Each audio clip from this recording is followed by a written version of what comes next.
தாமிரபரணி ஆற்றில் கடந்த 3 தினங்களாக ஏற்பட்ட வெள்ளப்பெருக்கில் நெல்லை குறுக்குத்துறை முருகன் கோவில் முற்றிலும் மூழ்கிய நிலையில் அங்கு செல்லும் மின் கம்பங்கள் அனைத்துமே வெள்ளத்தால் அடித்துச் செல்லப்பட்டு துண்டிக்கப்பட்டுள்ளது. கூடுதல் விவரங்களை செய்தியாளர் அறிவரசிடம் கேட்கலாம். அறிவரசு, கூடுதல் விவரங்களை பதிவு செய்யுங்க.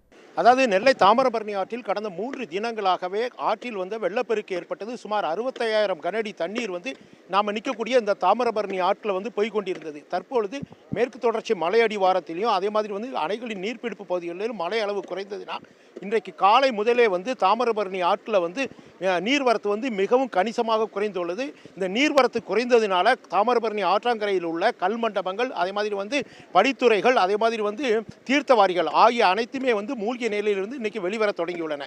தாமிரபரணி ஆற்றின் முக்கிய கோயிலான குறுக்குத்துறை முருகன் கோயில் மூழ்கிய நிலையில் அங்குள்ள முச்சவர் வழிபாட்டிற்காக மேல் கோயிலுக்கு எடுத்துச் செல்லப்பட்டுள்ளார். இப்பொழுது தாமிரபரணி தண்ணீர் வடிய தொடங்கியவுடன் இந்த கோயிலுக்கு வரக்கூடிய அந்த மின்பங்கள் அனைத்துமே முற்றிலுமாக சேதமடைந்துள்ளது. இதை பார்த்தாலே நம்மளுக்கு தெரியும் தாமிரபரணி ஆற்றில் எவ்வளவு வெள்ளப்பெருக்கு ஏற்பட்டுள்ளது என்பது.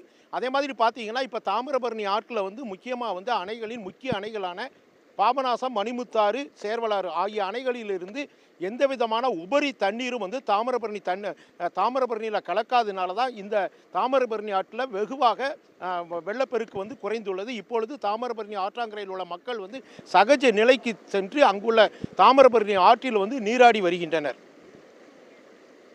தகவல்களுக்கு நன்றி அறிவரசு. உடனுக்குடன் செய்திகளை தெரிந்து கொள்ள சன் நியூஸ் பெல் ஐகானை கிளிக் பண்ணுங்க.